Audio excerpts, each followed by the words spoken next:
Olá a todos, meu nome é Camila Ribeiro, eu sou atual coordenadora do Comitê de Linguagem Oral e Escrita da Infância e Adolescência, no Departamento de Linguagem da Sociedade Brasileira de Fonoaudiologia, e hoje, em comemoração ao Dia Nacional, de Conscientização da Dislexia, junto com a doutora Ana Luísa Navas, nós vamos responder uma série de perguntas que nós temos como as principais dúvidas dos fonoaudiólogos. Então, Ana, de antemão, em meu nome, em nome da professora Aparecida, eu quero agradecer o seu aceite, para que a gente pudesse estar conversando hoje a respeito desse tema tão importante para a fonoaudiologia.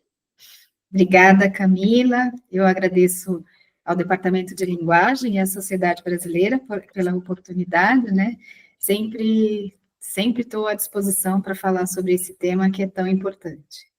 Obrigada, Ana. Ana, então a gente já vai começar com uma pergunta assim que é dúvida para muitos dos nossos colegas. A dislexia mudou de nome? A dislexia, o termo dislexia continua ainda sendo usado porque ele é muito comum, Ele é muito divulgado, precisaria ser mais, mas é divulgado, mas na última revisão do DSM, do Manual de Transtornos Mentais, houve a decisão de incluir um termo guarda-chuva, que é o transtorno específico de aprendizagem, e que aí abarcou a dislexia, quando o comprometimento é na leitura, a descalculia, quando o comprometimento é na matemática. E o que antes era chamado de desortografia também ficou incorporado nesse grande guarda-chuva, que são os transtornos específicos de aprendizagem. Então, o termo dislexia não aparece ali mais, mas é o que a gente chamava antigamente desse transtorno que afeta prioritariamente a leitura e também a escrita. Então, ele não desapareceu, ele ainda está nos meios, ainda se fala muito disso, e acho que vai ficar por muito tempo, mas neste momento a classificação é transtornos específicos de aprendizagem, e aí com comprometimento nas áreas específicas. Certo. A nossa próxima pergunta, Ana, era isso mesmo. Então, dislexia é a mesma coisa que o transtorno específico de aprendizagem? Então, nessa sua resposta, você já trouxe bastante informação. Exato. Ele é o mesmo, mas, ao mesmo tempo, também o termo transtorno específico engloba a descalculia, que tem características um pouco diferentes, porque o foco é no cálculo matemático, nas questões matemáticas, mas eles estão ali vinculados ao transtorno do neurodesenvolvimento, a todos os transtornos do neurodesenvolvimento, que têm características próprias, que têm uma base genética também, e então eu talvez não diria que é um sinônimo, porque se a gente fala do transtorno específico, a gente está falando também do comprometimento na matemática, E muitas vezes pode acontecer em comorbidade, os dois. Então, foi por essa razão que o DSM, as pessoas da comissão que discutiam essas revisões, da classificação, acharam que era mais pertinente, mais vantajoso incluir numa mesma categoria, dos transtornos específicos. Perfeito, Ana. E aí, pensando nessa nova classificação, você pode dizer para a gente se houve algum critério novo que foi inserido quando a gente pensa no transtorno específico de aprendizagem ali na parte da leitura, na parte da dislexia? Houve algumas mudanças, eu acho que a primeira delas foi de entender, esse transtorno como guarda-chuva, e aí ter as vertentes específicas da dificuldade, mas eu acho que uma mudança que houve também é que o critério de déficit intelectual, de descartar o déficit intelectual para classificar como transtorno, não é mencionado explicitamente, Então, essa foi uma mudança. É claro que a criança com deficiência intelectual vai ter dificuldade de leitura por outras razões, mas não existe mais aquela necessidade de excluir crianças com déficit intelectual do conceito do transtorno específico. E uma diferença que aconteceu também foi de garantir que a criança tenha instrução de alfabetização na sua língua materna, né? Porque muitos casos estavam acontecendo de crianças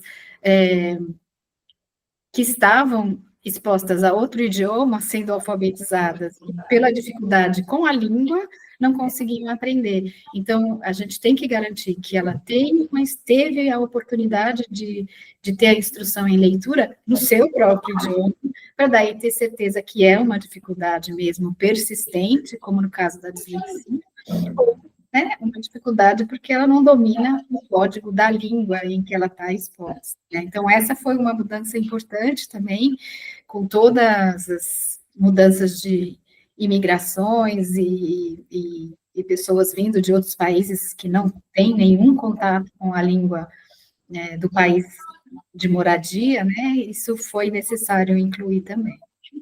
Perfeito, Ana. Idade. Tem idade para ser feito o diagnóstico dos transtornos específicos, né? Da descalculia, diferente da dislexia. Qual seria ali uma idade-chave? Eu acho que mais do que idade, a gente tem que pensar em como foi o processo, como é o processo de alfabetização que aquela criança foi exposta, né? A gente só pode fechar o diagnóstico se ela já teve contato com a leitura e a escrita. É um transtorno que afeta especificamente ali esse processo, né? Então, a gente pode identificar sinais de risco na educação infantil, a gente tem várias pesquisas mostrando, mas a gente não pode fazer o diagnóstico ainda na fase da educação infantil, né? Então, a gente espera que a partir do primeiro ano, essa criança seja acompanhada, quando surgirem sinais ou surgirem, né, evidências de que ela não está seguindo como grupo, isso já pode servir como um alerta, né? Então, eu diria que a idade, com 7 anos, se ela tiver tido já uma atenção mais direcionada ao longo do primeiro ano, né, reforço, uma intervenção educacional mais focada para essa dificuldade, até o final do primeiro ano seria possível fazer um diagnóstico, né? Porque ela já teve pelo menos 6 meses de exposição, eventualmente já teve uma instrução mais direcionada, mais especializada. Agora, o que acontece na realidade, no Brasil, é que essa criança vai buscar um diagnóstico, as famílias vão buscar o diagnóstico quando a criança está no terceiro ano, na melhor das hipóteses, né? Então, é muito tempo, e não há necessidade de esperar tanto tempo para ver se ela, de fato, era uma questão de tempo, era uma questão só de dar tempo ao tempo, não. Se ela teve uma exposição à leitura a partir do primeiro ano, se ela fez uma boa educação infantil, não há razão nenhuma para ela não aprender até, pelo menos as primeiras palavras, até meados do primeiro ano. Então, já chama atenção e isso já deveria ser acompanhado a partir daí. Perfeito, Ana. Essas são informações muito importantes, né? Principalmente para a gente ressaltar e validar, mais uma vez, a importância que a educação infantil tem no desenvolvimento dessas crianças, né? Então, a gente sabe que na nossa realidade, a gente tem muitos pais que esperam, né, postergam bastante a inserção das crianças na educação infantil, só que quem trabalha com isso sabe que ela é a base, né, de tudo que vai acontecer depois. Então, a gente precisa, né, apoiar muito e validar a educação infantil, porque ela vai trazer muito repertório para tudo isso que vai ser ensinado depois, né? Com certeza, e eu acho que só para acrescentar, Camila, a gente sabe, né, o quanto é importante a identificação precoce para poder intervir precocemente. E no caso da dislexia, ou da descalculia, quanto antes a gente conseguir perceber que o processo natural, que para as outras crianças está sendo natural, não está acontecendo, a gente pode intervir mais diretamente, e é muito melhor que isso aconteça o quanto antes do que esperar lá no terceiro ano, né, em que ela já criou toda uma frustração por não estar acompanhando a turma, vai ficando para trás, porque os conteúdos vão avançando, né? São outras habilidades que ela tem que desenvolver, sendo que ela não está conseguindo nem ler palavras. Então, acho que isso é muito importante conscientizar os fonoaudiólogos, terem em mente que qualquer sinal de dificuldade precisa ser investigado, porque pode não ser nada, pode ser de fato uma dificuldade passageira, mas se for dislexia, ela precisa desse acompanhamento. Perfeito, Ana. Ana, e agora a gente vai para aquela pergunta assim que os fonoaudiólogos adoram. Tem algum teste específico que vai fazer esse diagnóstico? Como é que funciona? Eu acho que seria impossível ter um teste único, né, para fazer esse diagnóstico. Eu acho que nós, pela complexidade da linguagem, a gente já sabe que é difícil, linguagem oral. E muito menos uma aprendizagem que é tão dependente da experiência que a criança tem, da vivência que ela teve, se foi na educação infantil ou não. Então, a gente sabe o que é esperado no primeiro ano, e essas habilidades vão ter que ser avaliadas. Linguagem oral, para descartar que tenha alguma questão de desenvolvimento da linguagem oral. Fonologia, os aspectos motores da fala, da linguagem mais geral. Isso tem que ser descartado, porque não é critério diagnóstico ter algo de linguagem oral. Então, começa daí. A gente precisa ter uma boa avaliação na linguagem oral. Mas não existe um teste só que possa incluir todos os aspectos importantes, né? Processamento fonológico, funções cognitivas, leitura, escrita. E dependendo do momento em que a criança está na escolarização, a demanda vai ser diferente. Então, é muito diferente fazer a avaliação numa criança de primeiro ano, que está ali entre os 6, 7 anos, do que um adolescente que venha com queixa que não está aprendendo e que tem dificuldade. Eu vou ter que escolher outros instrumentos, outras avaliações, fluência, compreensão de leitura, em outros níveis, para ter certeza desse quadro. Né? Então, depende muito, e acho que o principal é ter o raciocínio clínico de poder escolher as provas, as tarefas, os testes que vai fazer esse mapeamento e chegar no diagnóstico. Perfeito, Ana. Ana, aqui durante a nossa conversa você já falou que a descalculia, né, pode acontecer em comorbidade com a dislexia, e aí eu queria te perguntar, junto com os transtornos específicos de aprendizagem, né, também podem ocorrer outros transtornos do neurodesenvolvimento. Quais seriam? Qual que é mais frequente a gente encontrar?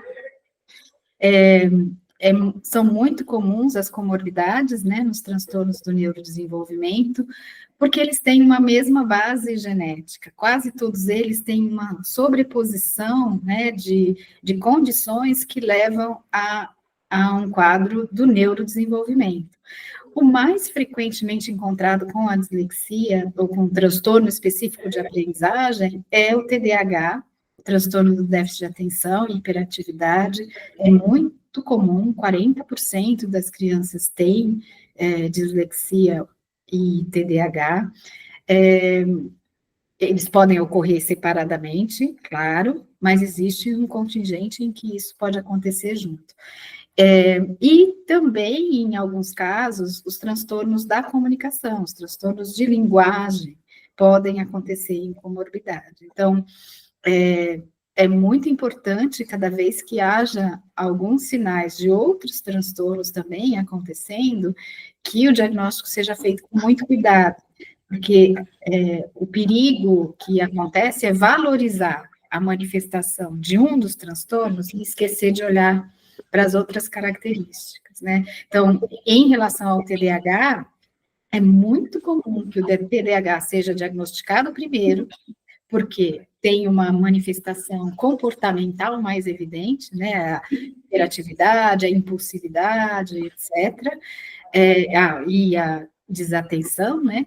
E se tiver dislexia ou se tiver um quadro de transtorno específico de aprendizagem, ele fica mascarado muitas vezes, né? Porque o que mais aparece para o professor, para a família, é a hiperatividade, é a desatenção. Então, isso tem que ser também bastante cuidado, o fonoaudiólogo tem que ficar atento, porque uma criança que vem com queixa de desatenção pode ter dislexia também, né? Ou quadro de transtorno específico de aprendizagem, ou dislexia ou a descalculia. E é nossa função ficar muito atentos a isso, para não deixar que o tratamento do TDAH também possa parecer que vai resolver os outros transtornos, mas não. Né? Cada um tem uma forma de abordagem. No TDAH, normalmente, o tratamento é medicamentoso, né? Dependendo da manifestação, mas não existe nenhuma evidência que para a dislexia, para o transtorno específico de aprendizagem, ou para um transtorno da comunicação, exista um remédio que vá, um medicamento, né, que vá melhorar. A comunicação, né, é algo muito complexo para que a gente possa ter um remedinho, né? O remedinho é a terapia, é a intervenção fonoaudiológica, em alguns casos, o acompanhamento psicopedagógico também, né? Então, acho que a gente tem que tomar cuidado, sim, com essas comorbidades que normalmente passam despercebidas.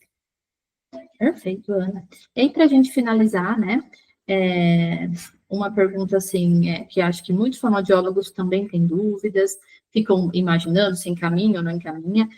Toda vez que eu tiver uma criança com um transtorno específico de aprendizagem, é critério diagnóstico fazer avaliação do processamento auditivo?